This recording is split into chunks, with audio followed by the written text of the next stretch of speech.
इतिहास में कुछ कहानियां ऐसी होती हैं जो सवाल बनकर रह जाती हैं, जिनका जवाब आज तक नहीं मिला। ऐसी ही एक कहानी है रोआनोक की खोई हुई कॉलोनी की। साल था 1587। अटलांटिक ओशन के पार एक छोटी सी इंग्लिश कॉलोनी नए जीवन की उम्मीद लेकर अमेरिका के ईस्टर्न कोस्ट पर उतरती है। उनका सपना था एक नई दुनिया, एक नई शुरुआत। इस जगह का नाम था रोआनोक आइलैंड। लेकिन कुछ ही सालों बाद यह कॉलोनी दुनिया के सबसे बड़े रहस्यों में से एक बन जाएगी, क्योंकि जब लोग वापस लौट कर आए तो पूरी बस्ती गायब थी। 16 सेंचुरी के दौरान इंग्लैंड भी स्पेन की तरह अपनी कॉलोनीज एस्टैब्लिश करना चाहता था।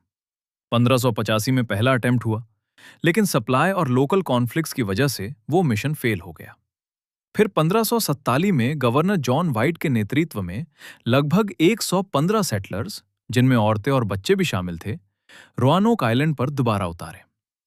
यह कोई मिलिट्री कैंप नहीं था, यह एक परमानेंट इंग्लिश सेटलमेंट बनने वाला था।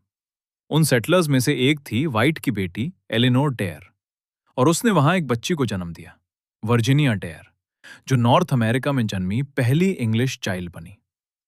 सब कुछ धीरे धीरे सेट हो रहा था, लेकिन प्रॉब्लम शुरू हो गई। लोकल नेटिव अमेरिकन ट्राइब्स के साथ टेंशन, फूड शॉर्टेज और सप्लाई की कमी ने कॉलोनी को कमजोर बना दिया।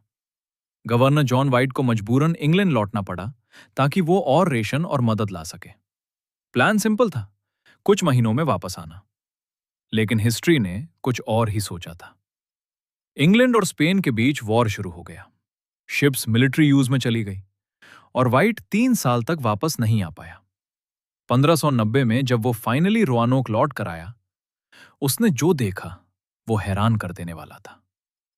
कॉलोनी बिल्कुल खाली थी। घर खड़े थे, लेकिन कोई इंसान नहीं, कोई लाश नहीं, कोई स्ट्रगल के निशान नहीं।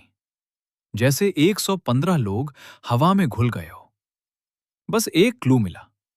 एक लकड़ी के पोस्ट पर एक शब्द लिखा था, क्रोआटोन, और एक पेड़ पर सिर्फ क्रो लिखा हुआ था। क्रोआटोन एक नियर बाय आइलैंड का नाम था, जहां एक नेटिव अमेरिकन ट्राइब रहती थी। पहले से एक अग्रीमेंट था कि अगर सेटलर्स किसी और जगह मूव करते हैं तो वो अपनी नई लोकेशन का नाम छोड़ देंगे, और अगर डेंजर हो तो क्रॉस साइन बनाएंगे। लेकिन यहां कोई क्रॉस नहीं था। वाइट ने क्रोआटोन आइलैंड जाने का सोचा। शायद कॉलोनी वहां शिफ्ट हो गई हो, लेकिन एक भयानक स्टॉर्म ने उन्हें रोक दिया। शिप को वापस मुड़ना पड़ा, और फिर कभी भी रोआनोक कॉलोनी को ढूंढने की कोई सीरियस कोशिश नहीं हुई। तो क्या हुआ था उन लोगों के साथ? एक थियरी कहती है कि सेटलर्स क्रोआटोन ट्राइब के साथ मर्ज हो गए होंगे। कुछ हिस्टोरियंस को बाद में ऐसे नेटिव ट्राइब्स मिले जिनमें यूरोपियन फीचर्स देखे गए, ग्रे आईज, लाइट हेयर।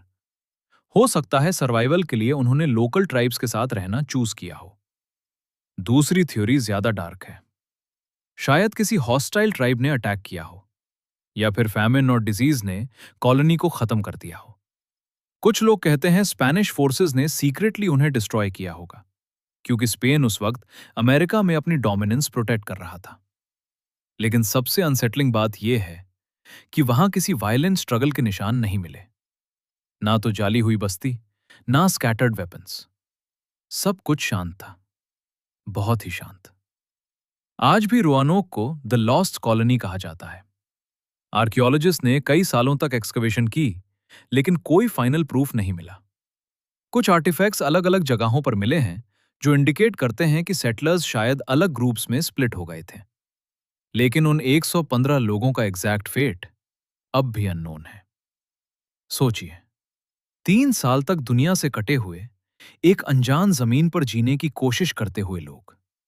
जब उनका लीडर वापस आया तो उनका नाम तक हवा में रह गया था। सिर्फ एक शब्द, क्रोआटोन, इतिहास के पन्ने पर रह गया।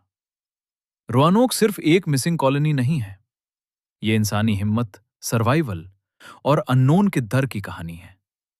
कभी कभी हिस्ट्री हमें आंसर्स नहीं देती, सिर्फ सवाल छोड़ देती है। और शायद कुछ रहस्य ऐसे होते हैं जो कभी सुलझाने के लिए नहीं बने होते।